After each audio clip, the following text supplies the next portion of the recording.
Olá, nossa aula de hoje é dedicada à fiscalização dos contratos administrativos, um tema que é regido por normas previstas dentro da Lei Geral de Licitações.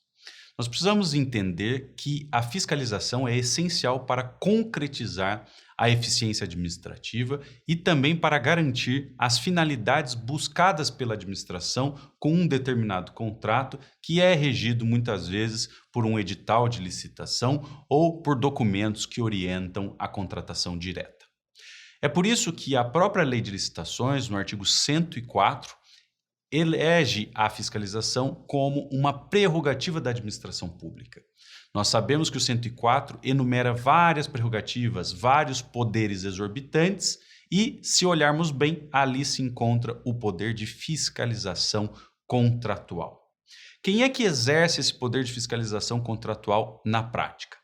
O artigo 7º da lei trata desse tema e diz muito claramente que todo e qualquer contrato deve ser fiscalizado por um ou mais fiscais, que serão escolhidos pela autoridade competente dentre agentes públicos. E também diz a lei que é muito importante que haja um substituto para cada fiscal. Assim, caso o fiscal titular não possa exercer suas atribuições, o substituto entra em cena de modo a evitar que o contrato seja executado sem nenhum tipo de acompanhamento pela administração pública. Outro aspecto que é bastante destacado pela lei é a necessidade de que os órgãos jurídicos do contratante colaborem, auxiliem com a fiscalização.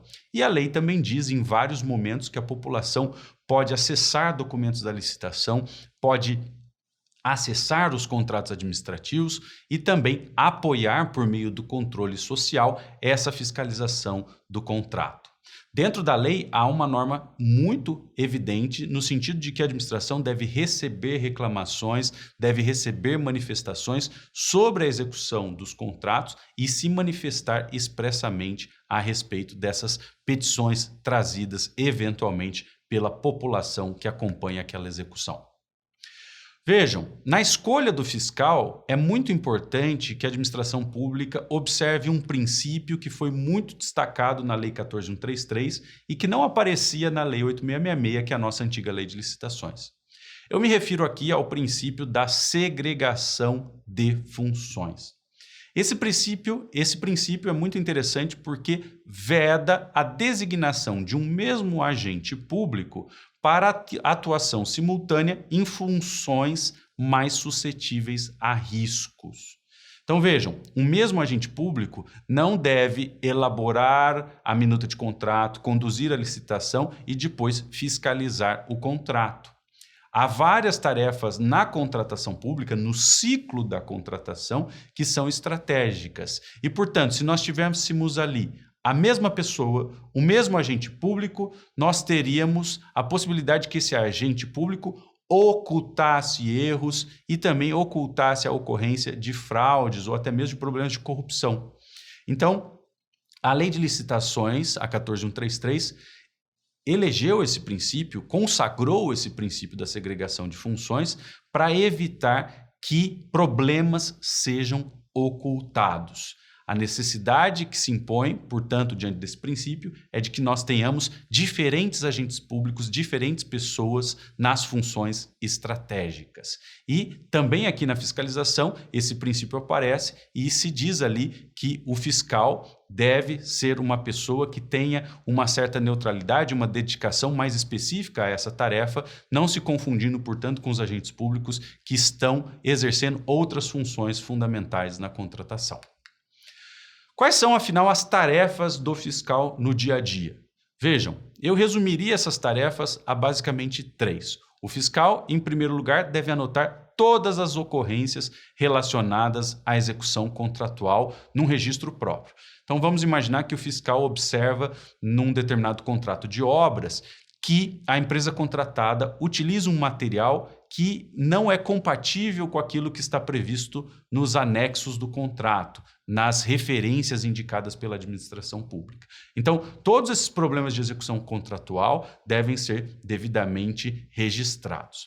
Além disso, o fiscal deve determinar o que for necessário para a regularização das falhas ou dos defeitos que forem observados na execução do contrato. E o fiscal faz esse pedido de regularização por meio de comunicação com o preposto do contratado. Então, há duas pessoas ali muito importantes: o fiscal por parte da administração pública contratante e o preposto por parte do contratado. Então, eles devem se comunicar no sentido de corrigir eventuais falhas e defeitos, ou seja, a comunicação do fiscal é levada ao preposto e o preposto, por sua vez, leva essa informação aos responsáveis do contratado para que se resolva o problema. E vejam que o fiscal também tem a tarefa, tem também a incumbência de informar os seus superiores em tempo hábil quando uma determinada situação problemática exigir uma medida que esteja fora da sua competência. Nessas tarefas, o fiscal, como eu disse, deve ser auxiliado pelos órgãos jurídicos, deve ser auxiliado pelos órgãos de controle interno, pode ser auxiliado pela população e, mais que isso, é também possível, por lei, que a administração pública contrate assessores externos que venham a subsidiar as tarefas de fiscalização.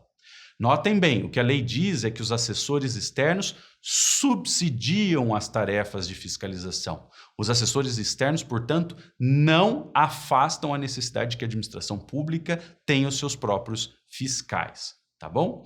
O artigo 117, parágrafo 4º, explica que a empresa ou o profissional que são contratados para exercer essa atividade de assessoramento assumem responsabilidade objetiva pela veracidade e pela precisão de todas as informações que prestam e também firmam compromisso de confidencialidade, não podendo exercer atribuição própria e exclusiva do fiscal. Então, de novo, a lei, ao permitir a contratação de assessores externos, não está dizendo que todas as tarefas de fiscalização possam ser jogadas, possam ser transferidas para esse assessor externo.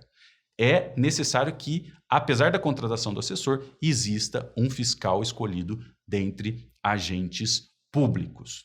E notem também que a contratação desses terceiros, desses assessores externos, não exime o fiscal de suas responsabilidades nos limites das informações que o fiscal recebe desses assessores, tá certo?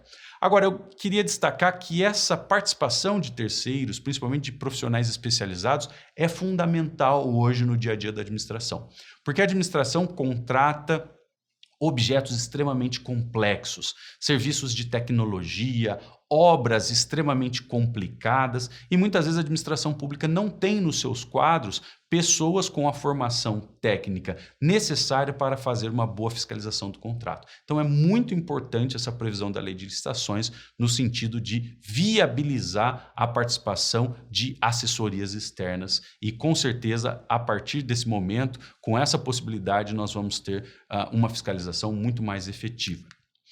Por fim, nós não podemos esquecer o papel do contratado. Como eu disse, o contratado deve manter uma pessoa que se comunicará com o fiscal. O contratado deve manter o preposto, que é uma pessoa aceita pela administração pública e que fica ali à disposição no local da obra ou da prestação do serviço para representar o contratado.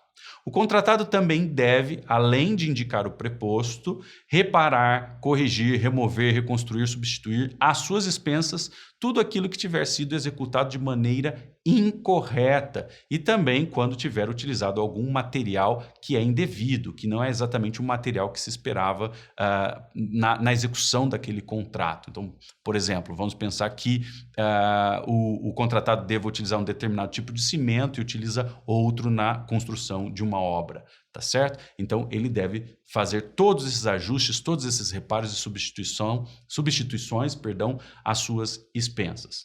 E, como nós já vimos em outras aulas, o contratado responde por encargos trabalhistas, previdenciários, comerciais, fiscais e também por todos os danos que acarreta a administração pública ou a terceiros. Tá certo? Então, o fato de existir fiscalização não afasta essas responsabilidades por danos do contratado.